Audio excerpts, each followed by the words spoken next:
And good morning. We're live on YouTube. We're going to bring in our Facebook groups, though. This is the Falcons Podcast. Nick will be joining us shortly. He's got some daddy duties to take care of this morning, and he will be on shortly. It's bright and early over there in Seattle where he is, so give him a little slack at 5:30 in the morning. And we are good. Welcome in, everybody. This is the Falcons Podcast. My name is Scott Kennedy. I'll be your host today for the next 50 minutes or so. And we're going to talk. We haven't been on in about a week. A lot has happened since we last talked. A lot, at least, in our little world. The Falcons tampering charges were revealed. We'll get into that a little bit.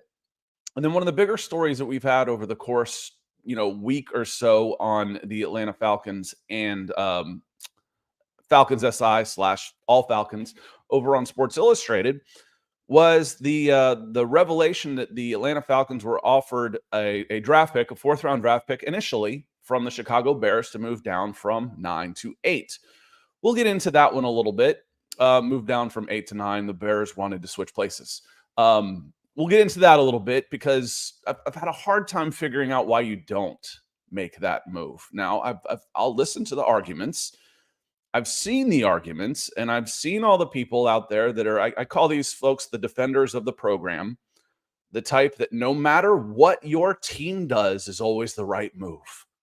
Man, that'd be an awesome way to live through life, to always be that optimistic that no matter what your team does, it's the right move. Unfortunately, I grew up in the 80s with no winning seasons between the Braves and the Falcons. And, I've watched way too many things go wrong through my 40-plus years of being an Atlanta sports guy to just have blind faith that every move that somebody makes is the right one. So I scrutinize. One of the reasons I've gotten into this business is to the overlook the big picture stuff, and it's fun. Now, I'll listen and we'll go through the chat and see what y'all have to say, and I'll bring up some of the other arguments I've seen of why they might not have made that move. And I still haven't heard a reason that convinces me why they shouldn't have made that move. So we are live. We like to go live every Monday, Wednesday during the summertime. And just a little programming announcement. We will not be live on Wednesday. Apologies. My son, my girls are out of town, and my son has an off-campus football event that I need to take him to. So I'll be working and I'll be around. I'll be on the comments from this one if you want to hit me up on Twitter or whatnot around to chat, but I can't do live. I'll be working out of a coffee shop over in Woodstock. So can't go live on Wednesday, but we'll be back on a more regular schedule. It's summertime, y'all. You understand. You understand. I know who understands. And like I said, we go live because we like having the conversation. Victor understands because Victor says, "Good morning, y'all. Haven't been in the chat in a bit." Well, life. We get it. I think I've missed, once a week for the last 3 weeks because it's summertime and this is when you start doing stuff with the kids and stuff.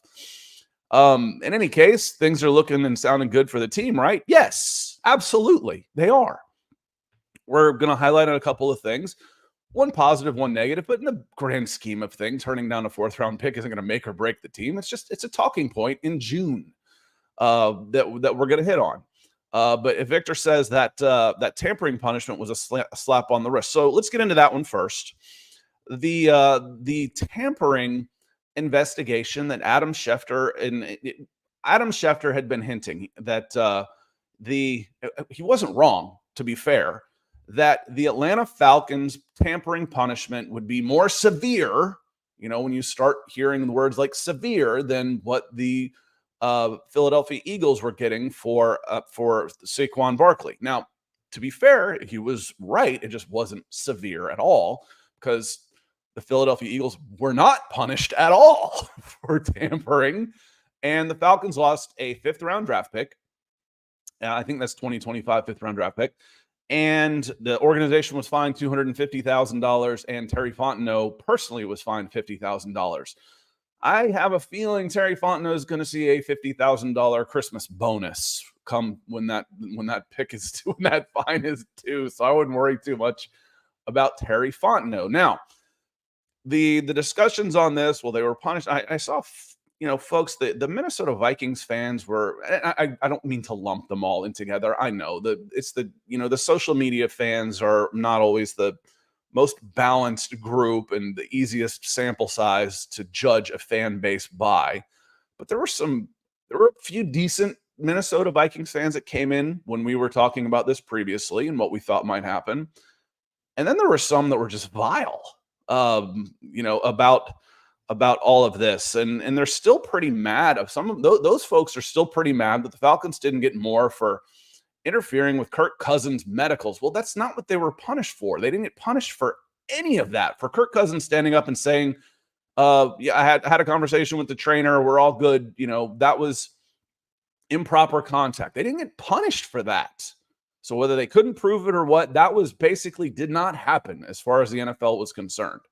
They got punished for administrative details, for booking travel, for being a freaking travel agent, talking to guys during the non-contact period to arrange their travel arrangements from the Department of Redundancy, to arrange their travel, to set up their travel arrangements. I almost did it again. To come down for their pressers, to come down to Atlanta with guys who had already had come to terms with the Atlanta Falcons, like Kirk Cousins, Darnell Mooney, and Charlie Warner, I believe was the third one. So it's actually 3 guys. The Falcons got punished for 3 guys, for tampering with 3 guys. Yeah, for hitting orbits and setting up their flights. I'm exaggerating.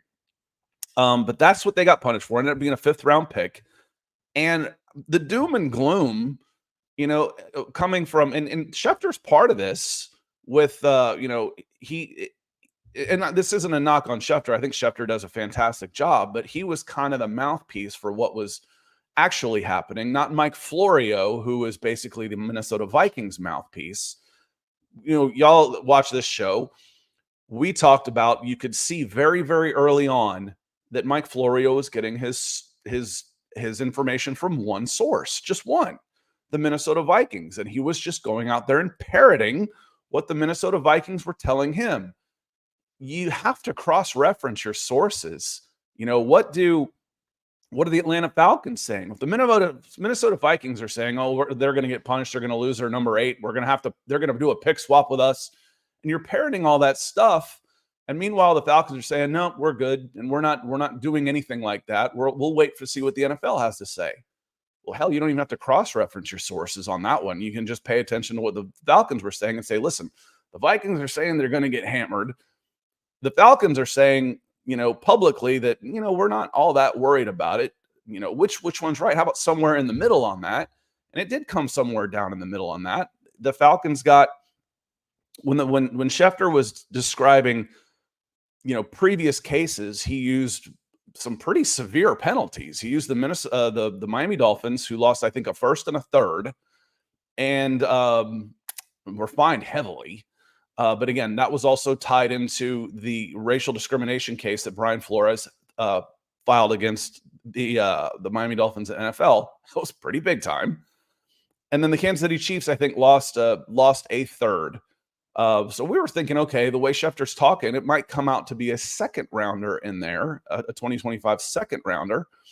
It wasn't even that. It was a 5th rounder. So I think that one comes out as I won't say a dub. You don't want to get labeled as, okay, these guys were still breaking the rules, but come on, this was for what they punished them for. This was jaywalking. It really was. It was jaywalking. Oh, I talked to him after we agreed to pay them. It wasn't even jaywalking. It was a gum wrapper blew out of my pocket and it was littering. That's probably carries even bigger fines. I've come to a $200 million deal with this guy, and I want to see what flight is convenient for him to come down on. That's what they punished the Atlanta Falcons for. Takes me back to the NCAA where, you got guys getting $250,000 under the table and you're worried about, did you use the email or a text message to contact him to do it? It's silly on this one. So I agree. I want to get I want to get Nick. We're going to play devil's advocate and back and forth on all the reasons why the Atlanta Falcons might not have taken that trade with the Bears. So we're going to wait for him before I get into that. So I'm going to say hello to some folks as they come in. Leaf, he's in nice and early. Leaf says, good morning, boys and gals, whoever happens to be watching. Found out my wife is pregnant yesterday for the first time. That's pretty awesome. Not going to lie. I'm scared a lot. Any advice you got for me? Yes. Enjoy it. Enjoy every minute of it. Time will fly. I don't know how old you are. I was older. I was in my 30s, mid 30s when I had my first, and time flies. But there's 8 billion people on Earth. The kids will be all right. A couple of my advice on here.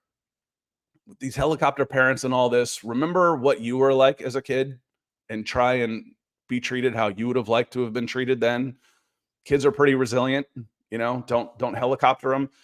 Another part, like I said, just enjoy, because as I had a child and watching him in a basket at 3 weeks old, it hit me. I was like, you know what? Part of being a man, woman, competitor, whatever. But in my case, part of being a man was, I want to be the very best I can be at everything I can do. Part of being mature is realizing I'm not going to be better than everybody else at doing it, but I want to be the best version of myself. Whenever I do it, I want to do it my best. And then being a dad is instantaneously, and I mean instantaneously, wanting everything that you've ever done to be surpassed by your children. That's what being a dad is. And you don't get that feeling till you get that feeling, and it makes it all worth it. It's fun. So that was my advice. If I gave any advice to Nick, was slow down. Take your time, Nick. Your gain seems a little high because it sounded like a thunderclap when you set that cup down. I don't know if it's just coming in or something like that, but it shouldn't have been messed with. But it was good. So yeah, our buddy Leaf, he's gonna be a dad for the first time. So congrats to you, very man. Cool. I know it's been a lot of work for Nick, but it goes fast. It really does. You're knocking on the door 6 months already, dude. Yeah, time is flying by. My advice is get things done now and give yourself grace and a break, because it's hard to do much of anything once the little one is there. Mine does not sleep. He sleeps through the night pretty well, but he's horrible at naps. And once he's up, he's up. So I've been trying to get him down for like 40 minutes because my wife has been taking care of things. Yeah, no, enjoy it. Like Scott said, it goes fast, and give yourself grace. Yeah, and again, what the old saying is, if you wait until you're ready to have kids, you'll never have kids. It's okay if you don't know it all. It's okay. Kids are resilient. You'll learn as you go. Be caring, be present, and things will be just fine. Let me see here. So, Nick, I waited for you to talk to a little bit about this. First off, what was your initial reaction when you saw the tampering penalties that the Falcons got with a couple of fines and a 5th-round pick in 2025? I'm glad. They were punished for I keep saying arranging travel arrangements because I do work at the Department of Redundancy Department, but they were punished for setting up travel arrangements during the contact period, but not the official opening of free agency.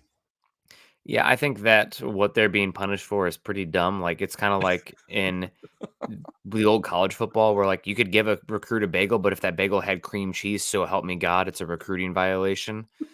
So it just seems so stupid. You can talk contract with them, you can do all this, but Lord help us if you organize how they get there or something else, then it's a big deal. But also the punishment is pretty weak. 5th-round pick. The money is the money. I mean, I don't feel too bad for them with the money, but it's a small I broke fine. it down. I broke it down and I did the math on it. And I think and it was after someone in the comments on YouTube says they should make Kirk pay it. I'm like, it's 0.0025% of the $100 million that he's guaranteed. That's not 0.0025, but that's 0.25%, as in 0.002, 2.5 1,000ths of the money that they're guaranteeing. It's peanuts in this world. Yeah. I mean, I would Like I take said, it. 50,000 might mean more to Terry Fontenot, but guess who's going to end up paying that fine? Not Terry. Yeah. So again, just a 5th-round pick. It's not like you're taking a salary cap hit as well. So from a competitive perspective, it doesn't feel like it hurts that much. But the thing that irks me is it's just such a silly line to draw. That's like, oh, you're getting punished for that. I don't know, that shouldn't matter that much in my opinion. But I guess the rules, We the know you rules, they did knew more, but them. we can't prove it. So we're going to punish you for this. Yeah, and I enjoy that the Vikings fans and a bunch of folks were like, "Well, that's it. That's nothing." But it kind of was a nothing that they were found to have done. And also with that news, the Eagles were found clear of all charges as well, with the Saquon Barkley stuff. So just a 5th-round pick and a fine. It's certainly understandable, palatable, as stealing the word from 10 Camo one there. So glad that is in the rearview mirror, and glad it's not more. I mean, a 5th-round pick, Scott, we talked about it before. You like to have those guys. Those picks do matter in the end. I think that I like them mainly for honestly flipping them for vets. If you're in a competitive window, that's where I see a lot of good value with those mid day 3 picks. But the odds of that player going on to become a special difference maker or anything, not very high. So all in all, it's probably a nothing burger in the end, and will not have much impact on the Falcons. And glad just to have it in the rearview mirror. Okay. Keith Brugman asks, appreciate the stars on Facebook, breaking the ice for us with the stars over there. He says, fantastic morning, Scott and Nick. Now, he says, does a slap on the wrist open the door for more tampering in the future? It seems worth the punishment. In this case, no, I don't think waiting or setting up travel is worth a 5th-round pick. And frankly, again, I swear it's like the lobbyists for me is what this feels like. It's like, okay, why is this rule in place? Because somebody lobbied the federal government a ton of money to make sure this would happen. In this case, for me, the lobbyists are the agents. These rules are set up. Who benefits the most from making sure that you have to talk to an agent? The agents. That's what it feels like to me. Who benefits the most for mandating that you carry car insurance? Insurance. So how much money do the insurance companies spend on lobbyists in Washington? It feels exactly the same to me on this one.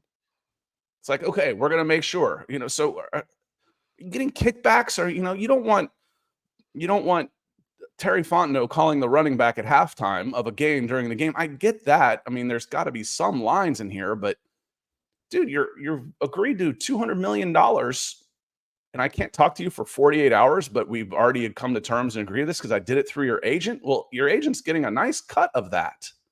It seems odd a little bit to me. Like the lobbyists example is the best thing I can come up. It just feels like that to me, Nick.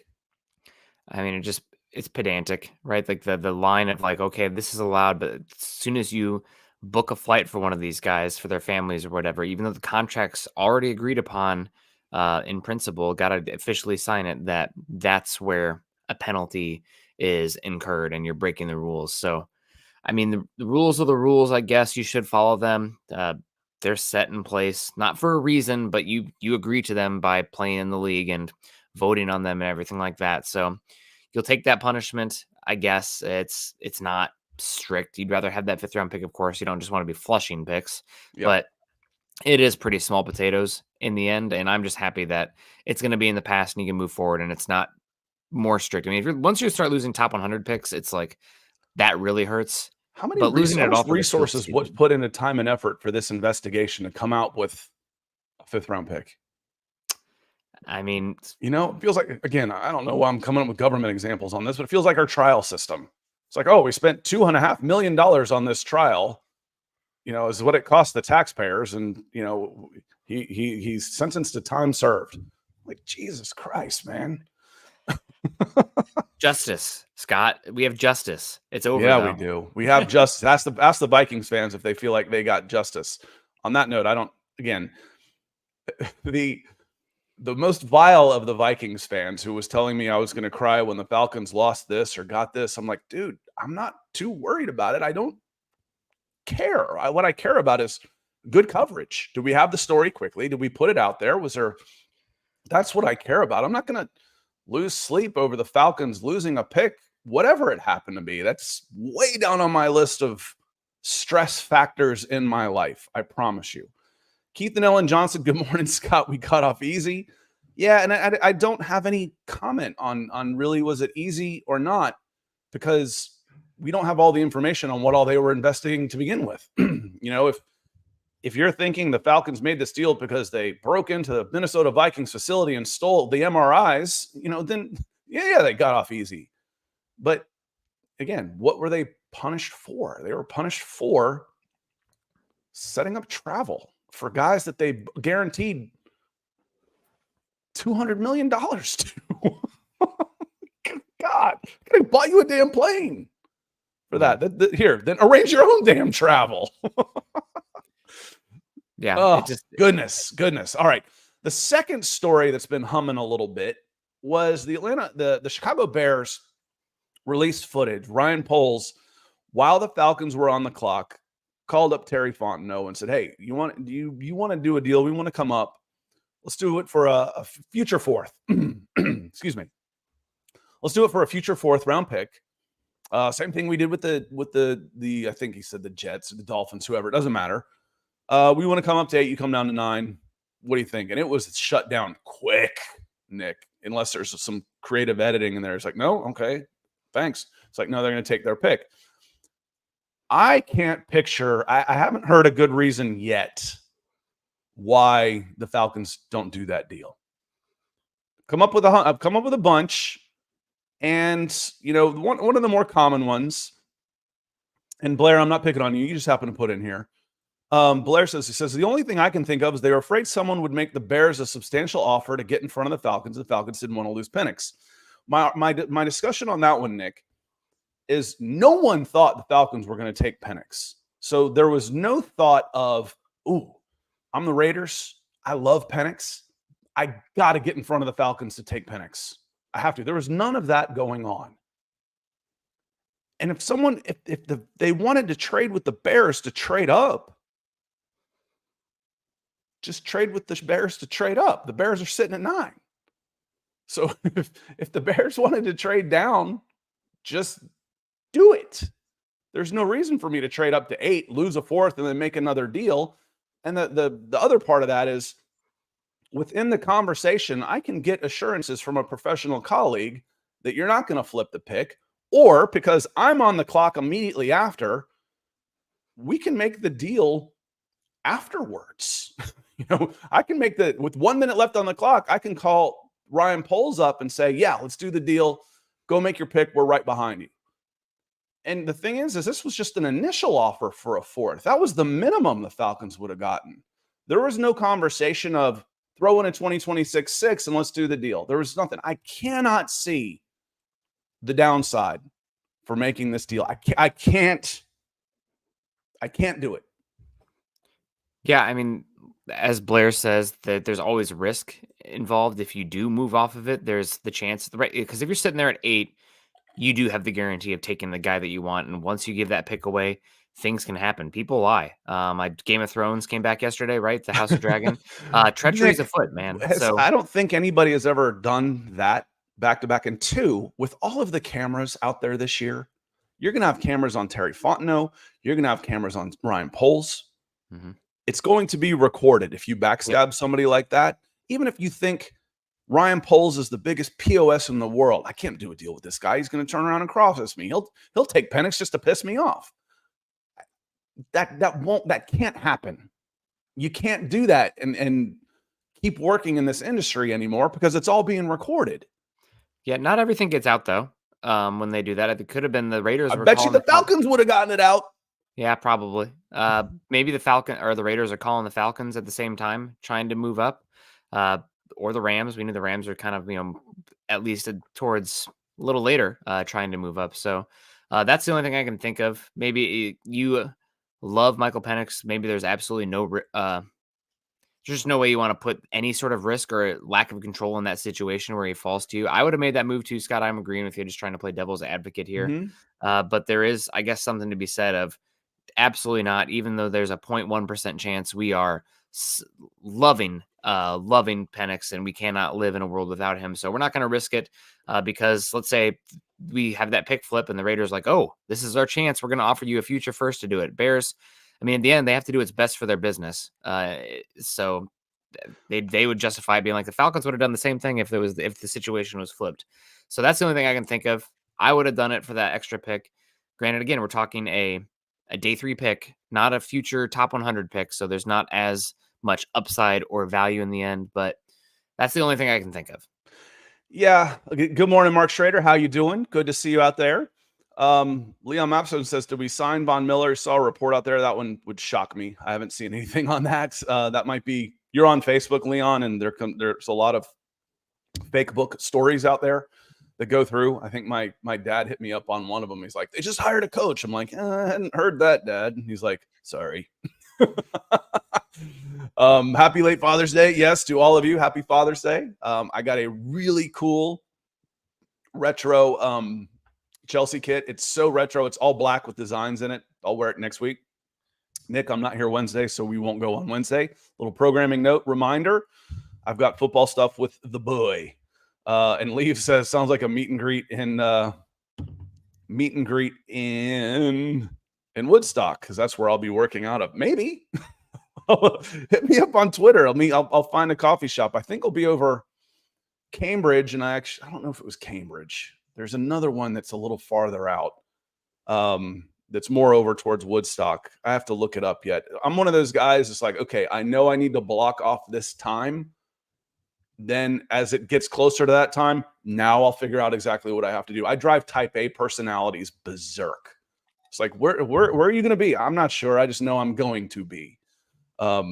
So maybe hit me up on Twitter if you're up in that area. We'll have a cup of coffee together. One of the arguments I saw, and the you're locked in on your guy, and it was a kind of a hilarious one on Twitter, was you guys are taking this completely out of proportion. They're trying to do so many deals and this and this. I'm like, all right, so your argument was that they were so overwhelmed that they couldn't do a free deal like this. That's not any better, dude.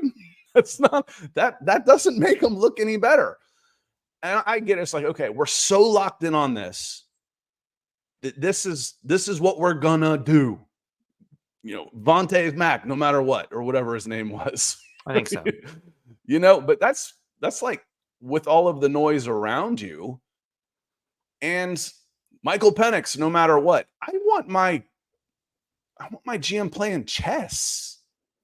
If I've got how on earth is Michael Penix in a 4th round pick worse than just Michael Penix? There's just no chance that you weren't going to get Michael Penix at 9 if you move down. Zero. And they must have obviously thought there was a chance. That's the only, there has to be some they didn't want to consider it, but there wasn't. Even hindsight, foresight, however you want to look at it, it's the Bears. The only way is that the Bears drafted Michael Penix at 8. What were the chances of that? Not happening. Yeah. So not likely. Again, Nick, this isn't a fire Terry Fontenot kind of thing, because I think overall Terry Fontenot's done a really good job with this roster. With the salary cap they inherited, the free agents have been really good. When you talk about the free agent signings the Falcons have had, they've been really good. This roster is light years better than what it was 3 years ago under Terry Fontenot, and with Arthur Smith, the quarterback was a problem. They've overcorrected on that one. We've gotten into that before, but it's light years ahead of where it was 3 years ago. I think Terry Fontenot has done a good job managing the salary cap. They've got the flexibility to do a lot of things in the future. That's all good. This one just is a head scratcher to me. I don't get it, Nick. Yeah, I hope that there's a little bit of a press on him about, at some point, why not take the deal? What was the risk involved for not doing it? Just to hear his answer, because trying to get into his headspace, it seems very unlikely that the Raiders or the Broncos or somebody would jump up and take your guy. But I also get the value of the 4th is not very high in the end. And just take your guy if you're that infatuated. But there is, margins involved and a little bit of value given up to do that. So I'm definitely more so on just make that deal and take your guy. But I can't understand if you are, just want to get your guy and you don't want to add any sort of risk or variance at all. Even though you say there's none, but I mean, if the Raiders all of a sudden have intel on that, you never know who has what intel, and they're not going to be able to get up to 8. But now the Bears are there. Like you said, you could wait until there's 30 seconds left and it'd be hard to get that deal done. But that's the only, again, there has to be some level of logic, at least in Terry's head, why it got to that point. Yeah, and why, in case you don't understand, why are we saying wait till there's 30 seconds left on the clock? If you're picking at 8 and you're on the clock, when you make a deal and you go to 9, as soon as the time expires, you're on the clock. So if the time expires on the 10 minutes, I think it's 10 minutes between picks now. I think in the first round it is. Yeah, I think it used to be 15. First round took forever. 10-minute pick, when that clock goes down to 0-0, number 9 is on the clock. So you're on the clock. And we've seen before, this has happened before, where two teams are making a deal that are right back-to-back picks like that, and it rolls into the next 10 minutes while they're getting that deal done. That happens.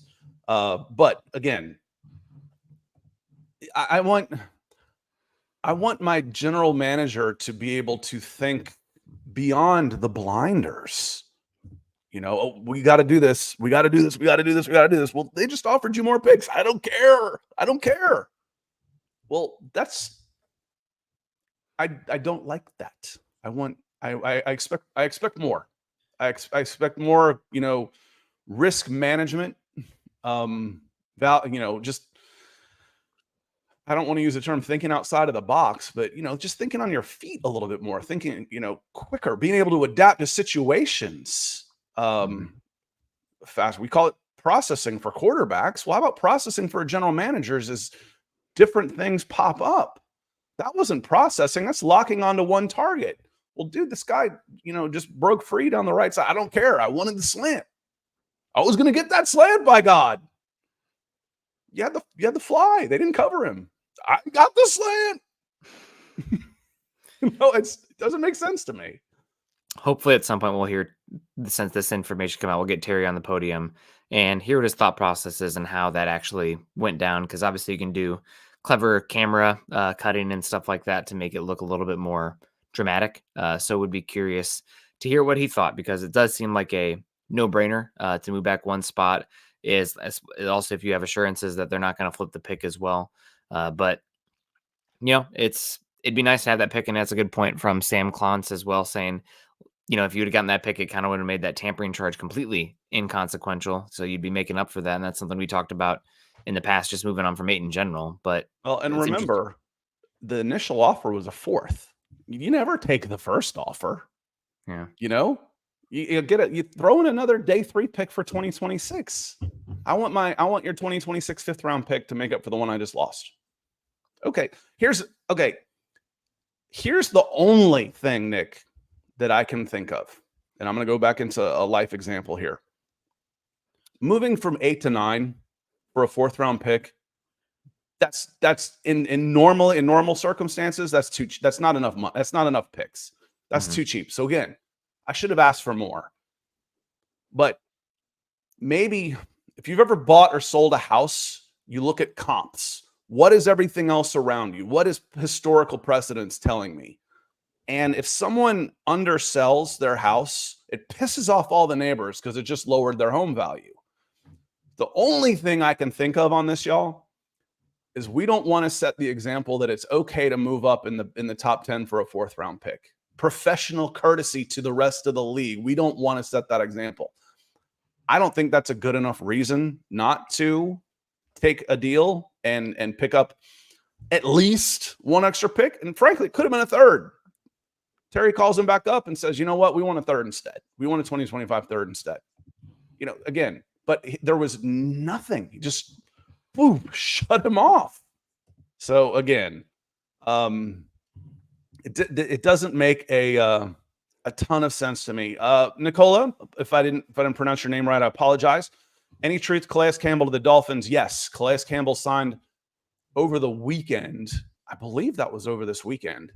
The days kind of run together for me right now when I'm not, when I take a weekend off from travel baseball. And I'm just drove down to Florida on Thursday, drove back yesterday, driving back Thursday. Any truth Campbell to the Dolphins? Yes. Calais Campbell signed with the Dolphins. He went to the University of Miami, and the writing was on the wall with Calais Campbell on draft night when the draft was finished. When the Atlanta Falcons take front four guys, or front five guys, depending on how you want to line them up, with an edge, and then 3 big defensive linemen, Calais Campbell was not coming back to the Atlanta Falcons. The writing was on the wall with that one. Yeah, you changed over the room already. He was one that, if you have an injury in OTAs or something to create a spot, maybe you go back for him, but didn't make sense to pay him to bring him back. And it's a homecoming for him. He played at the University of Miami, years in Jacksonville as well. So back to Florida. I think his wife is from Florida originally as well. That was a big reason he picked Jacksonville over the Broncos. The no state income tax also helped in that decision. But pulling for him, Calais Campbell, by all accounts, a great guy. Enjoyed his time in Atlanta last season, but you didn't really need him with where the roster took shape this offseason with the Falcons. Chris Walker says the draft seems to be Terry's weakest area as GM. Well, that and travel arrangement. Chris is on fire this morning, by the way. He threw in, when we talked about, getting Justice, Nick, he threw in, we had Justice. We traded him to the Indians. Yeah, that was in 1997. That one pissed me off so much. I remember where I was. I was on a job interview, like one of my first real big boy jobs. And I'm waiting in the lobby when that came through on the radio, because, it's 1997. Comes through on the radio in my car, and I called my best friend. I'm like, they just effing traded Marquise Grissom and Dave Justice. Can you believe that? I was so mad. Then I went into the job interview, got the job, met my wife there. So that was a big day in Atlanta, in Scott history. But yeah, Chris is on fire today. Keith says, what's the likelihood Washington drafts RG3 and Kirk Cousins? Don't count out the Bears taking Penix. Don't count it out. And who's going to spend a number 1 and a number 8? Why would somebody, it'd be like $100 million guaranteed on a 36-year-old quarterback and then using a top 10 pick on a quarterback. That's not going to happen. Come on. Let's be serious here. Yeah, Kirk Cousins, the 4th round pick, right? It's a little different. You had a difference between the front office and the who's ever taken 2 top 10 picks ever? Not happened. No. So Drake. It was Drake May and Joe Milton this year, right? 2nd, 3rd overall, and a 7th round pick. Yeah. Right. So the Patriots took, but again, that's not two top 10 picks. So no. Obviously, tongue in cheek from Keith there. I'm pretty sure. Yeah, I think. Again, never say never, but come on. There's no chance that you couldn't have made that trade with the Bears and not gotten Michael Penix. Just none. Not in this reality. This isn't.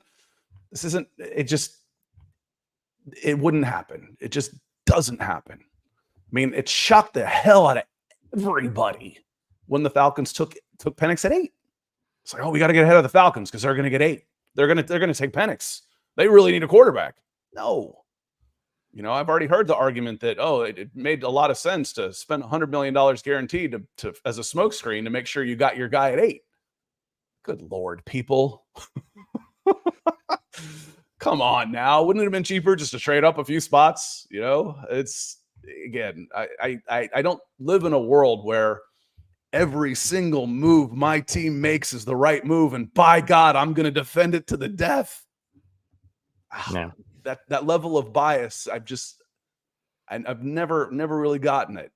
Atlanta ATL Jet Jones, we know who he's a fan of. Maybe the greatest Atlanta Falcon of all time. And Julio Jones says, good morning, fam. Good morning, right back at you. We appreciate you being here and breaking the ice on the super chats for us, ATL.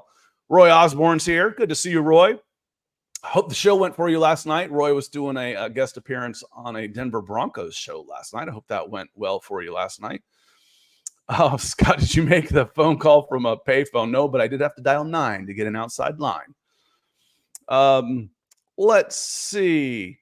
Dustin this is a good way to get bounced. He says, shut the hell up about it already. I didn't happen, and clear the reason it didn't. Oh, okay then. And these are the kind of folks that, that you just don't need to be here. Just go find someplace else. Sound like a whiny grown ass man. Well, you got me pegged. So I think, you can find someplace else to go. Let's see. I hit the ban user and delete their comments again.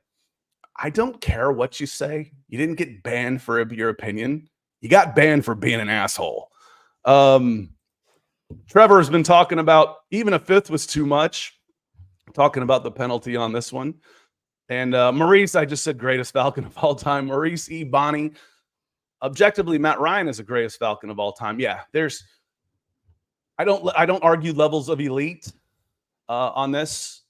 And they would have Matt Ryan would be in the argument for me. Julio Jones would be in the argument for me. A sleeper for greatest Falcon of all time, Mike Ken would be in the argument. You go Tommy Nobis. You can go a lot of those guys. So lots of stuff. Yeah, I mean, you have a hard time with me with the Falcons history there, Scott. I'm still kind of a young buck, but I remember, Warwick Dunn. That was my favorite growing. I love playing with Warwick Dunn and Michael Vick on those Madden games. Madden 2004, was that the one where Vick was on the cover? That's kind of my football awakening era. So everything from 2004 on, I'm in. But before that, I'd even have a hard time with Broncos history on that one. That's not really my bag. Sweetness says you should just bring Terry on and ask him instead of saying he and his team of assistants can't think outside the box. No, I said they didn't. Not that they can't. There's very little reasons on here for me, and I'm pretty good at coming up with all these 50 voices in my head, coming up with all kinds of reasons one way or the other why it makes sense. And again, it doesn't make sense. It just doesn't. It doesn't make sense to not move down to 9 unless it's like, listen, I got enough stuff going on. I'm not wasting my time on a 4. We're busy working, trying to get back into the 5th, but it was just too easy on that one. Just too easy on that one. Hopefully hopeful. Man, there's a Braves fan. There's an Atlanta sports fan right there. Happy Monday, Scott and Nick, to you as well. Appreciate you being here. But we've been going for about 45 minutes. About to call it a day. Nick, what else you got? Any final thoughts? And if you've got anything in here that you want to that y'all want to hit on before we get out of here. I'm excited for the season. Excited to see what the quarterbacks can do. Hopefully the only time we see Penix this year is in preseason, so that should be here before you know it. But it's off season. It's slow time. Enjoying what's going on. And we also got probably my favorite all-time Falcon. He says it has to be Tuggle. Also gave us Grady Jarrett. Love Grady Jarrett. Loved him at Clemson. Man, a great player. And happy that he is getting a chance to play on in theory, a more competitive team. Jesse's my all-time favorite Falcon. As far as I'm concerned, he's Mr. Falcon. Slogging through the dark ages. I think he came in late 80s. And then to see him get the success and everything with that 98 team, we want to see the same thing with Grady Jarrett. Grady Jarrett felt that way with Freddie Freeman to a certain extent. Freddie went through the dark age, and the dark ages were nothing like the 80s for the Braves. Type in Baseball Reference if you're not old enough, and look up the Atlanta Braves record, including attendance in the 80s. Those were the dark ages, but there was a spell there where the Braves didn't go to the playoffs, didn't do much, and Freddie was a big part of those teams. That's how Jesse was for me. And then, he just came up a little bit short to get he got to the Super Bowl. And then, you could send Grady Jarrett our way too. Pretty good on that one for sure. Channel 404, good to see you. I love that handle. 404 is the old school ATL area code, Nick, when there was only one for the area. Now there's like 7. Hey, Scott, Nick, sorry for being late. Loving the goatee, Nick. Yep. Oh man. Yeah. I haven't been on leave for a bit. I don't even know if it's the neck beard, man. It's underneath too. It's just, I haven't shaved in a bit. Honestly, I'll be doing a few mountain things this year. And what I like to do, my wife absolutely despises the mustache. So I only get to wear it when she leaves or when I go out to the mountains. So I'll be rocking a mountain mustache at some point, doing something out there. But I gotta grow it out a little bit first. So that'll be fun. You will never see it other than in pictures and in legend because the wife hates it so much. Chris Tyler has a good point here. He says, I hope we see Penix instead of Heineke in preseason, but it's not looking like we will, seeing how Penix is working with the 3s and 4s group at minicamp. He also worked a lot with the 1s and 2s. So they went back and forth. And I think once we got 6 weeks, Chris, I'm not convinced Taylor Heineke is an Atlanta Falcon in 6 weeks. So said it before, say it again. No one wants Michael Penix, the third team quarterback. I would even say Taylor Heineke doesn't want that. Taylor Heineke wants a place where he wants to be at least a number 2, and he's not really the number 2 in Atlanta. Penix is. Even if you put him on a depth chart, he's still not the number 2. For Taylor Heineke's career, he needs to be somewhere else. For Michael Penix's career, Taylor Heineke needs to be somewhere else. So, Chris, I wouldn't worry too much about that. When you got rookie minicamp, you got OTAs, and you got a 2-day minicamp, I think Michael Penix put in a lot of good work. And when it comes down to fall camp, I don't think Taylor Heineke is going to take away too many reps from Michael Penix, but we'll see on that one. Yeah, I mean, will he even be here? Right, that's the question in the end, but we'll see. We'll still get to see Penix in preseason, so it should be fun. Yeah, that'll help. That will be fun. That will be fun. There's reasons to be excited for preseason, and there's enough quarterbacks you should see at least one of them that you want to see. The Arthur Smith preseasons were a little frustrating. It's like, oh, let's watch all of the new guys that won't be out there when it matters. We've got a bunch of new guys that aren't playing that we haven't seen yet. That was frustrating for me. All right. On that note, we're going to get out of here. I want to say thank you to our Super Chat superstars. Keith coming in with some stars. Keith and Ellen Johnson came in with some stars as well. Appreciate you. And then Atlanta Jet Jones with the Super Chat over there on YouTube. Enjoyed the chat today. We will be back in a week. Hit me up on Twitter. There's a coffee place over there by where I sat last year. Maybe we'll come over and have a cup of coffee. We'll talk. Let's have some coffee and we'll talk. But we're going to hop over to youtube.com/Mile High Huddle and talk some Broncos if you want to keep the conversation going. Otherwise, we'll see you in a week. Appreciate y'all. Have a good rest of your week. Peace.